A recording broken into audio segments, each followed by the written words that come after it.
हवलदार से लेकर सिपाही, इंस्पेक्टर से लेकर थानेदार, डीएम से लेकर सीएम, पीएम तक, कोई तो बताएगा ना भाई साहब कि किसकी जिम्मेदारी थी, किसकी वजह से इतने सारे लोग काल के गाल में समा गए। भारत देश गजब का देश है भाई साहब।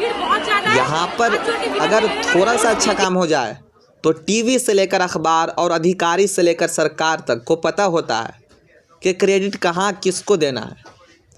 लेकिन अगर कहीं कुछ गलत हो जाए तो उस पर जिम्मेदारी लेने की बात तो बहुत दूर की बात है, उस विषय पर पर्दादारी शुरू हो जाती है।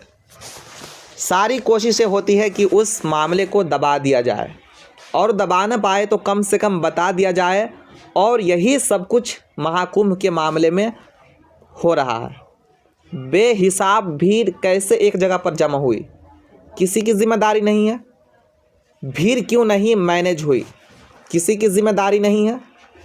भीड़ के कई लोग बैरिकेड के पास क्यों सो गए, किसी की जिम्मेदारी नहीं है।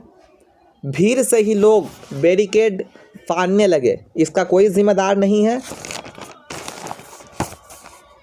बैरिकेड सोते हुए लोगों पर गिरा, इसका कोई जिम्मेदार नहीं है।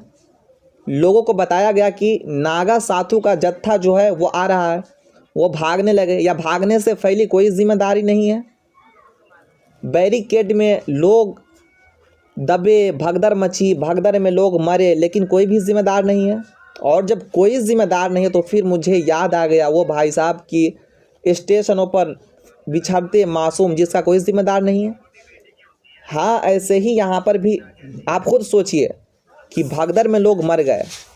सरकारी आंकड़ा अपनी जगह पर है, मगर फिर भी जितने लोगों की मौत हुई उनकी संख्या बताने के लिए डीएम जब कैमरों के सामने आए तो उन्होंने भी बड़ी बारीकी से इस बात को छुपा दिया कि भगदड़ जो थी वो सिर्फ संगम नोच पर नहीं बल्कि झोसी के पास भी थी, और वहाँ जो थी वो कोई छोटी मोटी भगदड़ नहीं थी। मानो कि यार ये सब जो हुआ वो बहुत बुरा, बहुत गलत हुआ। वैसे आपके हिसाब से इसका क्रेडिट किसको मिलनी चाहेंगे? आप भारत सरकार को क्या कहना चाहते हैं? कमेंट बॉक्स में ज़रूर बताएं।